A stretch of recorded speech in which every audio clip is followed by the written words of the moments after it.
Have you ever wondered what happens when someone in England visits the World Science Festival's webpage? First, their computer needs to ask the World Science Festival server for a copy of that webpage. The computer sticks this request into a virtual envelope called a packet, wrapped with specific information about that request, including the World Science Festival's IP address.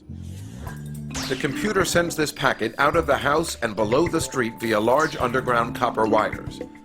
It passes through small regional networks before ending up here at Telehouse North in London. Telehouse North is England's main internet hub. The IP address on this packet tells the hub that the World Science Festival server is actually in Los Angeles. So Telehouse North sends the packet out as light across the Atlantic, over fiber optic cables buried deep beneath the ocean. The packet ends up here, 60 Hudson Street, New York City, the largest internet hub on the East Coast. This hub sends the packet through a series of regional networks connecting New York to Los Angeles, where the World Science Festival server resides. The server reads the request and gets ready to send the web page to England. But web pages made up of images and text are too large to send as a single packet of data. So how do we get it back to England? Imagine a group of 5,000 tourists visiting New York City in a single gigantic tour bus. They are way up in Harlem, but they want to visit the Statue of Liberty before it closes. But it's rush hour, on a Friday. There's no way that giant bus is going to fit through those crazy congested streets. So they decide to get off the bus and spread out. Some take the subway, some take cabs, a few rent bikes, and some even take kayaks down the Hudson River. How they get there doesn't matter, as long as they get there on time.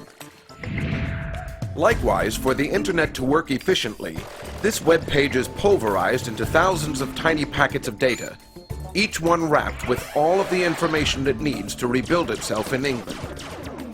The packets are sent to LA's One Wilshire hub, which checks the traffic report before sending them off. Through miles and miles of land they travel, checking in through different hubs. Like our New York City tourists, those packets don't care how they get there, as long as they get there as fast as possible.